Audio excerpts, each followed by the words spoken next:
I did a video on the condition of Africa, mentioning the slaves, empires, and the eunuchs. I glanced over everything without being very specific about much. I considered those types of videos a foundational type video where I can build from and to make smaller and more elaborate videos. And some people oddly called my videos racist. It was racist of these videos of giving an objective analysis on the history of Africa. The history of Africa, not the dinosaurs or the caveman, but the centuries leading up to 1492. And since most people wonder what Africa was like before the transatlantic slave trade, that's why I brought all those things up. I don't want to incorporate the building of the pyramids on this channel because I don't find the pyramids relevant to American history. Not directly, at least. But Islam is part of the reason that shaped the reason for Christopher Columbus to journey to America, and that Islam was in Africa at the time. And because of Bartolome de las Casas, we now incorporate Africa into American history as well. But anyways, in Africa, I came across an interesting woman that lived in West Africa during the 7th century. She had temporarily put a stop to the Muslim invasion in parts of northwest Africa, but eventually she was defeated in the beginning of the 8th century. And I wonder what Africa would have been like if she had survived. And would she have sustained resistance to a Muslim invasion of the northwest Africa? This woman, Queen Daya, would have halted Islamic expansion and rule. The Muslim invasions and Islamic conquest of Spain and so on and so forth may have never happened if she had survived. This woman named Daya, who was an African queen, she initially fought off the Muslims invading her land. She was a Berber queen of the Auris. The kingdom of Auris is in the present-day mountainsides of Algeria. She was a strong and smart woman, more tactical than the military great Muslim armies. But eventually she made some bad decisions which led to her defeat, resulting in Muslim victory and then mass Muslim conversion. Go figure. Too bad Netflix doesn't make a movie about her fighting off the Muslims. So let's look at how Muslims came into the picture. Remember that Islam didn't exist before Muhammad. A good number of people were worshipping other gods at the time of Muhammad, in which Muhammad and his army defeated those people and converted their religious centers in Muslim centers that still exist until this day. Yes, places that Muhammad shed blood in order to convert the people and religious centers to Islam still exist until this day. The people that didn't convert were either turned into slaves, otherwise they were taxed. They're like, you don't want to be a part of us? We're going to tax you a little extra. Islam is important to observe in Africa because Islam changed the language, customs, slave trade, and architecture of the region. It is one aspect to observe. Islam was a new religion when it invaded the Roman occupation of Egypt in the year 639. The Muslims were astonished by the beauty and the greatness of Alexandria when the Muslims conquered it in the year 641. They liked what the Romans had there, but they wanted it for their own, so there was blood and death, which resulted in Muslim rule. There was an Arab commander that wrote to his caliph in Mecca, and that Arab's commander name was Amr ibn al-As, who he wrote about Alexandria, and this is what he said: a city of 4,000 villas, and 4,000 baths, and 40,000 poll tax-paying Jews, and 400 places of entertainment for royalty. Amr defeated all the opposing people there, and then he moved in to invade and conquer other parts of Africa afterwards. He was like, we got this place, man, let's move out. Islam began sweeping through Africa, converting people's religion to be Muslim, teaching them a new language. Press 1 for Arabic, press 2 for your vanishing language. When Muslims invaded or conquered lands in Africa, when in Muslim rule, they allowed people to keep their own religion and beliefs only under one condition: that non-believers of the Muslim faith were to pay tax to the Muslims, and this tax was called the jizya. Islam also had a law or a rule that said that Muslims could not enslave other Muslims. So Muslims loved Christian women, but they weren't the only women that they took as sex slaves. They took any kind of woman they could. If she looked good, at least.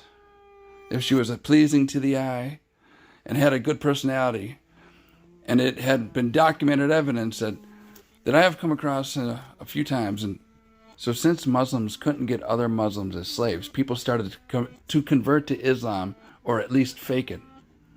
Yeah, I'm Islamic. Let me have a few of your wives, please. So they converted to Islam, or faked it, so they weren't taxed or enslaved, or so they didn't lose their daughters or wives to the Islamic, lustful Islamic Arab armies. Now, some Christian sources have described Islamic armies this way. Plus, it seems more evident since Christians owned more male slaves for profit, and Islam held more female slaves for you know what. But maybe they like the way they cook. But not all people converted to Islam to avoid being enslaved or taxed.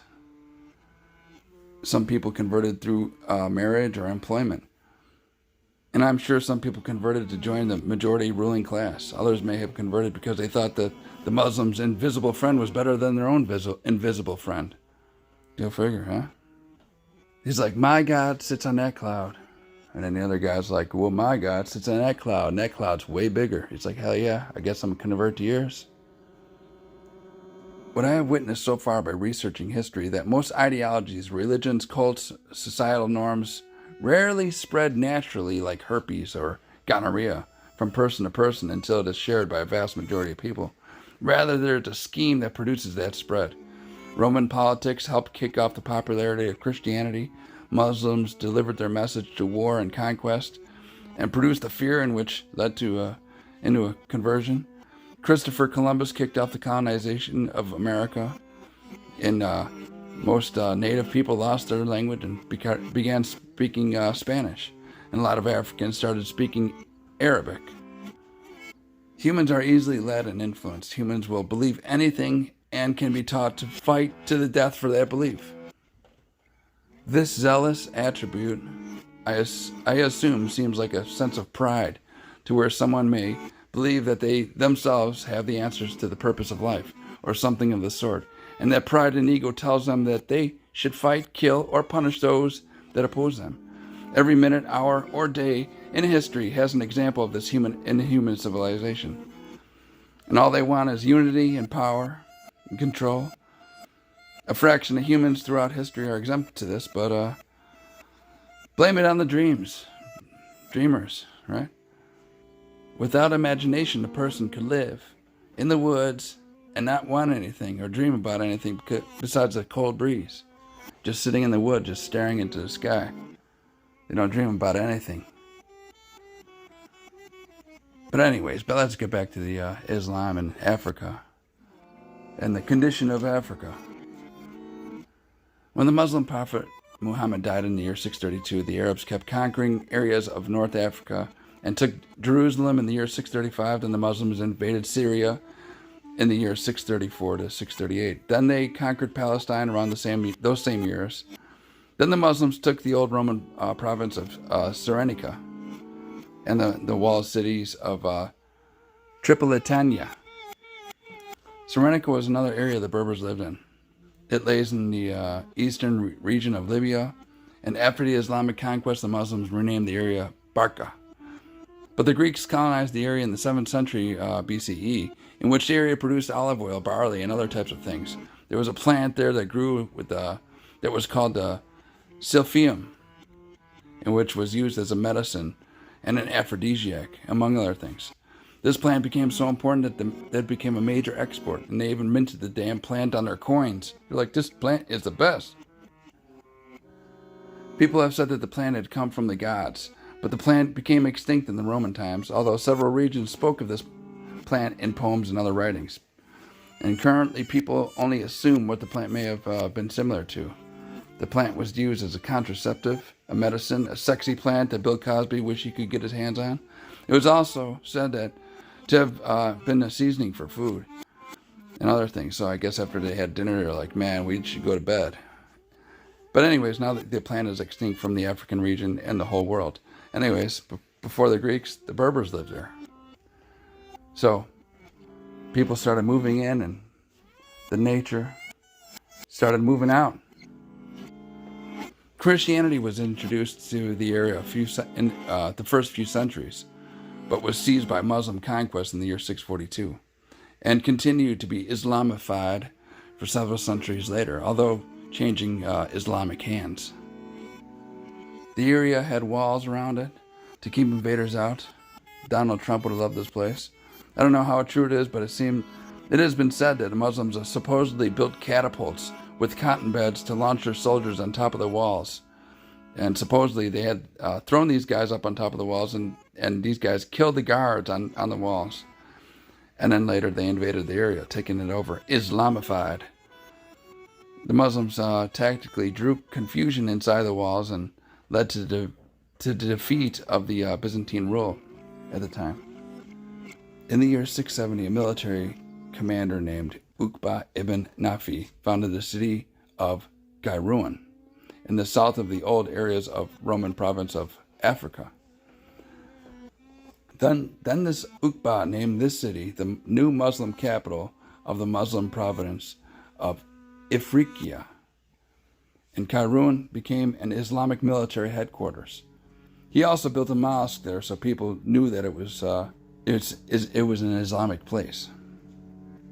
The historian N. Noviri wrote that Islam needed to mark their place of conquest because after the Islamic conquistadors leave an area, the native population usually converted back to their pagan religions. And other Arab historians have said that the native people of Africa had changed their religion as much as 12 times when people left the region. Islamists left the region. They're like, screw that guy. Let's get back our old religion. So Islam, the Muslims hope that that the presence of an Islamic military and a mosque in an area would help keep Islam in the area until the end of time. So Islamic Arabs also invaded Christian kingdoms that were south of Egypt. The Muslims fought the Christian kingdom of Nubia. The first battle of Dongola in the year 642. The battle was in northern Nubia in Sudan. And this battle was between 20,000 Islamic Arab militants against the kingdom of Makuria, who was made up of approximately half amount of soldiers. And the kingdom of Makuria won the battle, but the Muslims didn't give up trying to invade them. And the Islamic forces came up with the new strategies which led to the second battle of Dongola in the year 652. The Muslims laid siege on the Christians, then conquered them in battle, in which led to Muslim expansion and occupation in Nubia. Then with trade and relations, there came a truce. The Muslims couldn't stand the non-stop resistance, so they settled for a truce in which is referred to as the Baqt, B-A-Q-T. So this Baqt recognized the independence of the Christians and built a truce between the Makuria and the invading Muslims. The Arabs then agreed to give the Christians a certain amount of wheat, barley, jugs, cloth, and horses. They were specific in the amounts too. Then the Muslims were specific as well. They asked each year the Nubians are to deliver 360 slaves, whom you will pay the Imam and the Muslims of the finest slaves of your country, in whom there is no defect. The slaves are to be both male and female, and among them is to be no decrepit old man or any child that has not reached puberty. That's what they said.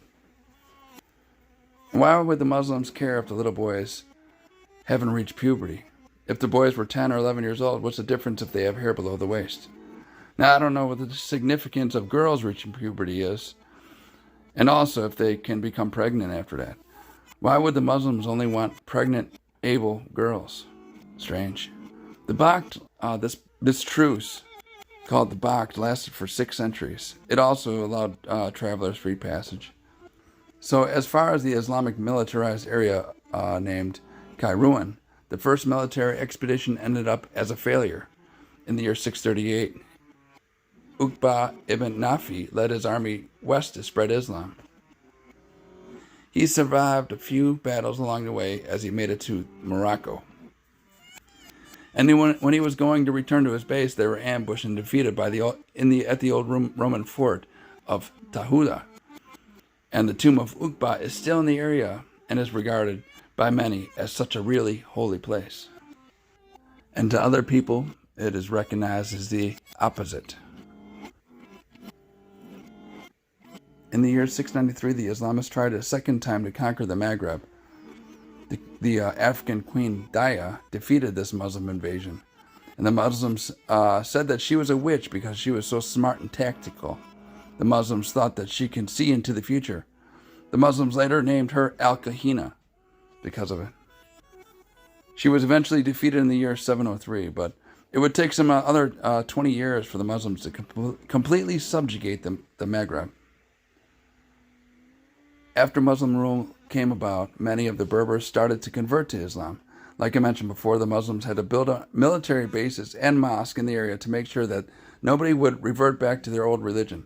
And the first military base was made in Algeria at Tlemcen, then another base in Tangier in northern Morocco, then another base in an oasis in southern eastern Morocco. And these bases were mostly manned by the converted Berber troops of the area. The first governor of the Tangier garrison was Tariq ibn Ziyad, who he himself was a Berber. And when the Muslims invaded and conquered Spain, they named it after the mountain of Tariq. This was the beginning of the Islamic occupation in Spain. And just like in Egypt and everywhere else, they took the women for sex and the men slaves into warriors. Then they taxed the non-Muslims with the jizya. Then they converted some churches into mosques, and also the other things after the usual conquest. They even stole the wives and the children of the Spanish military that they defeated. They love sex and war. It is said that the Islamists love sex and war. And when they were in Africa, it was going on everywhere.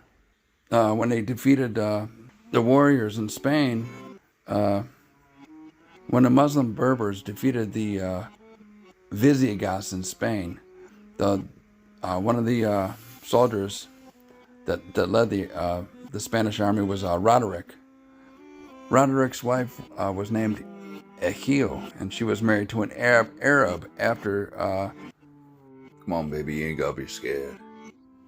I know I killed your husband, but now I'm here. So what you gonna do? Yeah, so they defeated the Spanish, and then they took their wives and daughters. But don't think that was a special place, because that's just the way the things were done at that time, and with those particular type of people. That's what happened. Like, what do they say to each other, like on holidays? Be like, hey, remember the time when you were with your husband, ex-husband, and I killed him? Yeah. And he passed me the gravy? Yeah, when I first heard this, I thought it was crazy. So yeah, Roderick was leading the Visigoths over there, and then the Islamists killed him and then stole his wife, Egilo. And then the Arab's name that married her was Musa ibn Nusayr. Yeah, pretty interesting stuff. After they defeated Spain, they're like, look it, we all got it. It's a free-for-all for all the white women here in Spain. Everybody take a couple, leave some for your friend. Share, please. We're going to show them some good food we got. We're going to build some, nice mosque on top of their churches, and they're going to love us. And in the future, they're going to welcome us over the other people. Okay? So anyways, a lot of Muslim conquest resulted in a lot of Christian and pagan people converting to Islam and learning that language. But the Arab control was threatened by revolts, power struggles, and including fighting themselves.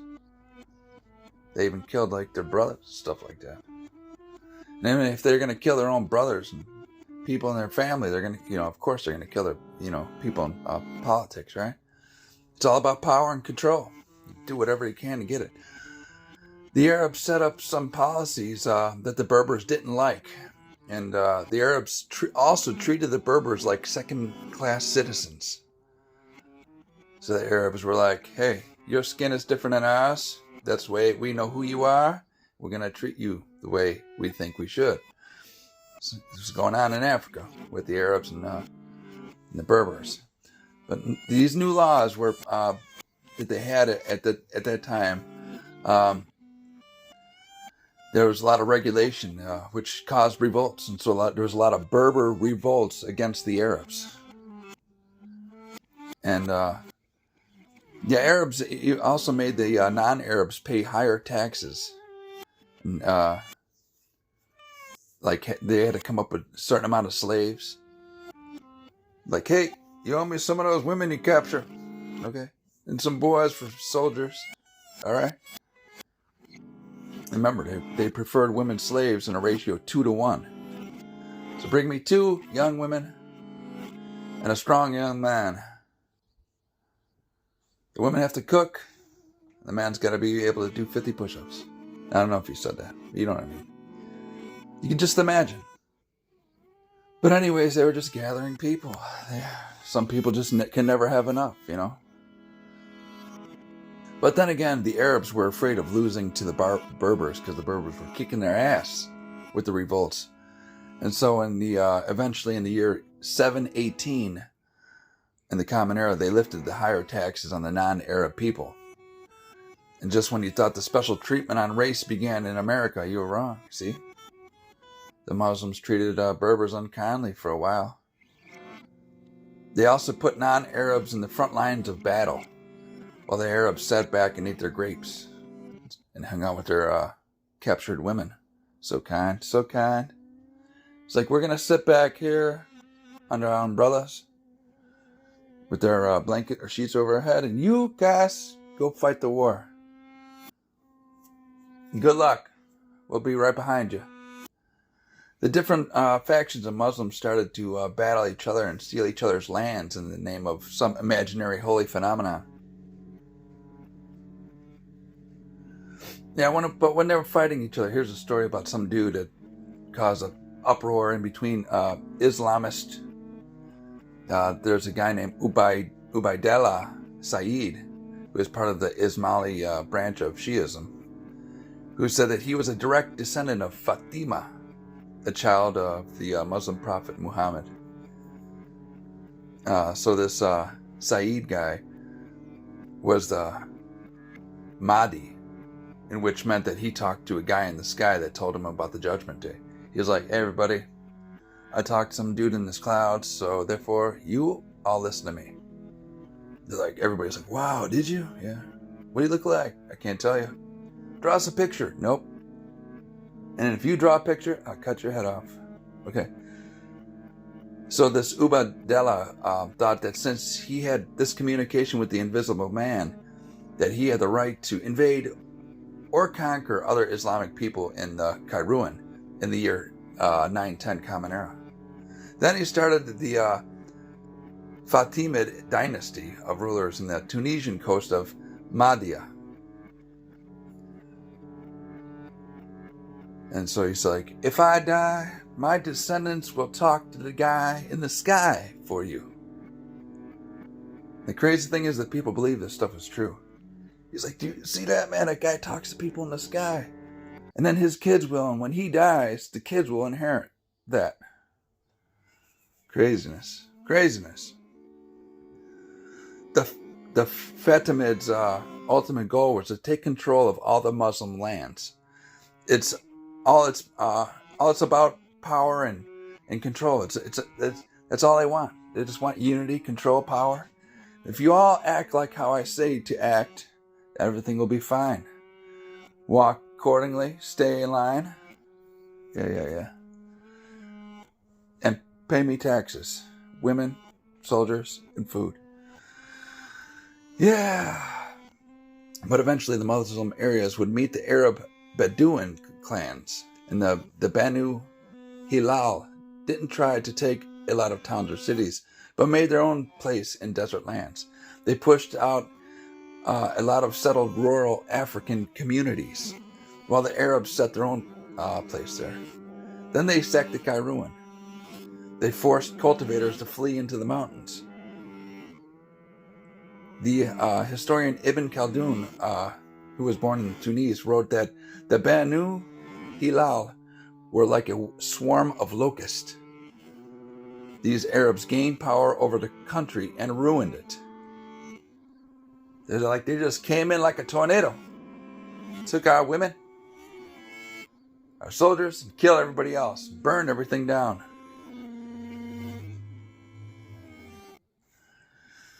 But the Arabs gained power over the country and ruined it.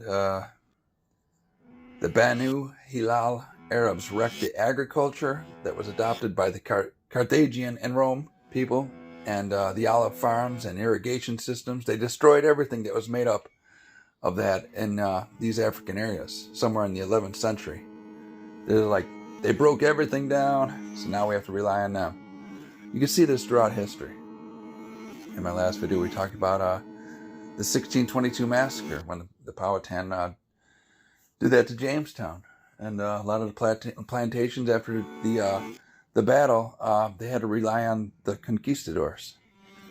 And then the Mexicans in America had to start relying on the Spanish, because the Spanish broke everything down. It's all about the tactics, huh? Tactical people. But the Banu Hilal changed the Berber culture forever. The Berber communities were eventually absorbed into the Chaldean culture, and eventually the Berber languages started to disappear. The Berber languages were just like, they were here today, gone tomorrow. And Arabic started to become the language of most of the areas in North Africa. Press 1 for Arabic and 2 for your vanishing language. Seems like all of a sudden everybody's favorite food is tacos and hummus, huh? But of course, like I said before, a lot of people escape to mountainsides usually, sometimes in rural areas, like way off in the distance. And these Berber dialects only survived in the areas where the Berbers escaped, into like the mountains of Algeria and the highlands of Morocco. But most people nowadays, they have the freedom of choice, especially in Western society. They have that choice to revert back to their African roots. But, it's been so long, it's like, it's gone forever, right? It's like so many generations passed, disappeared. But after the Roman and Muslim invasions in Africa of several centuries of this conquest and invasions, and stealing people and bringing them back and forth throughout the area, the majority of the original cultures are lost forever. Then, as the transatlantic slave trade started, European states started to come into Africa, and the culture and language was changed once again. But with the trans-Saharan slave trade, Muslim occupation, and Christian occupation, many communities resettled by force or fear, capture. Like, screw this, man. They're like, screw this, man, we're not going to be captured. We're going to be the conquerors. And so a lot of people converted, like I mentioned earlier. And so they became, some people became the conquering states. Or the conquered or the annexation of another state, of an ally, right? And overall, the sands of Africa has probably soaked up the most blood and tears of any other continent on Earth. I will do deeper dives in African history and other epics of the area. So subscribe if you like, but if you hate this video, send it to your enemies. They'll hate you for it. Adios.